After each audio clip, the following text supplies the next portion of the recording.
All right, this is one of my favorite lessons because we're going to talk about some practical things you guys can do with your money that's going to help you in your progress, get you to where you want to go faster, and really give you some cohesiveness in your marriage when it comes to communicating about money.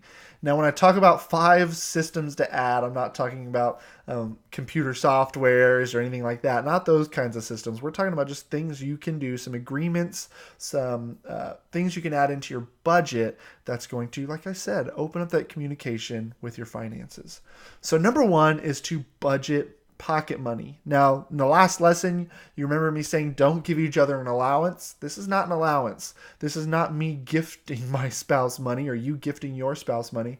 This is, hey, let's talk about a number that makes sense in our marriage that we can each take to spend how we want to. What this does is if you decide each of us gets $100 a month to spend. So that's yours to spend however you want that meets your ethical marriage guidelines, right? So however you want to spend it. So if a package shows up on the doorstep from Amazon, your spouse is not asking, whoa, whoa, whoa, how much did that cost? Where did that come from? We didn't budget for this. What are you doing? See how it prevents that. That's your money to spend. You both agreed $100 is yours to spend how you choose. You chose to spend it on an Amazon package or whatever you decide to buy on Amazon. Same thing if your spouse comes home from with a freshly done manicure and pedicure. You're not wondering where that came from the budget. She chose to do that from her pocket money, her fun money. So discuss what's a realistic number for you guys to spend on your pocket money. Now, I also personally recommend doing this with your eating out and things like that if you're on your own, but you can discuss that. We'll talk about that too. But how are you going to spend that? What's a realistic number? Number 2 is set milestones. So you created that debt snowball earlier on in one of the lessons. We combined our debt snowballs. So now we have one big debt snowball. Go down that list, and if it's a lot of debt and it's overwhelming, set some milestones where you're going to celebrate. So, and I recommend making them bigger and bigger. So maybe the first milestone is after you pay off your first debt, right? And maybe you celebrate by going out to dinner. So something small or whatever. Then you go down, and after you pay off $10,000 in debt, you go on a weekend trip.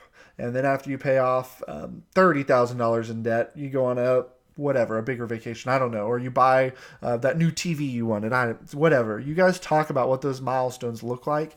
Set those so that way you have something you're working toward, you have something to celebrate, successes to achieve, and it's going to give you ways to communicate, get on the same page, and really focus in. And it's also going to help you sacrifice.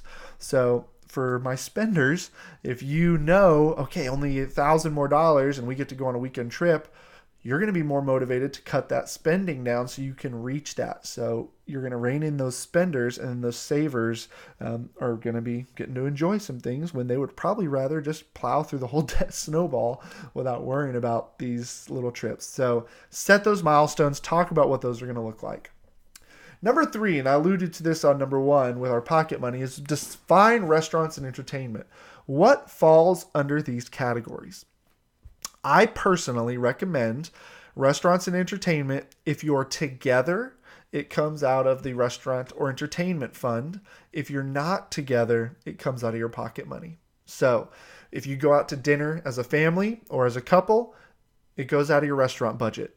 If you go out for lunch on your lunch break at work by yourself, that's where it would come out of pocket money. The reason is, this is just what I recommend. You can decide, but this will prevent those fights again. So you have a choice with your pocket money. Do I want to eat out for lunch, or do I want to pack a lunch and have that come out of the grocery budget?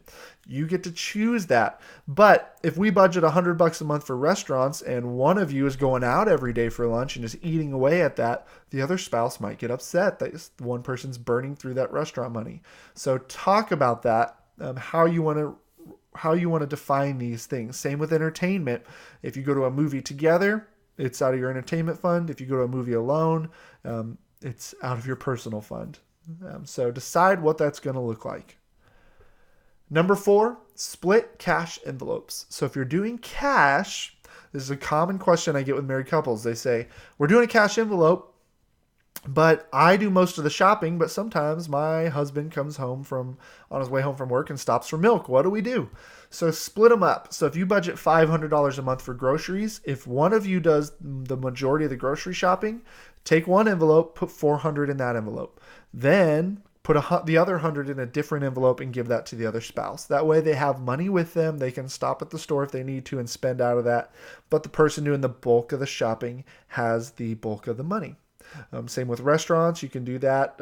Typically with restaurants, I say just one of you hold on to it. Again, if you're doing what I recommended and only dipping from restaurant fund when you're together, then you only need one of you to hold on to it. But groceries, things like that, split it up, give somebody a little bit so that they can make those trips.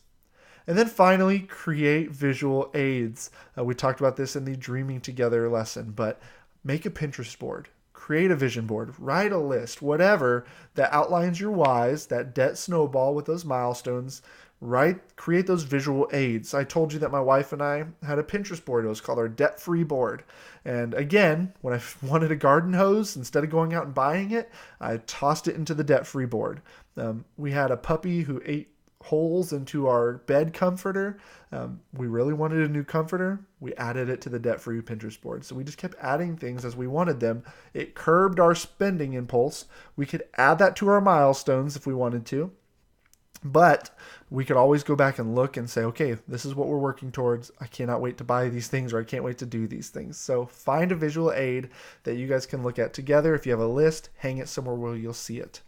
So add these 5 things into your money management. I promise it's going to help you stay together, be more cohesive in your communication.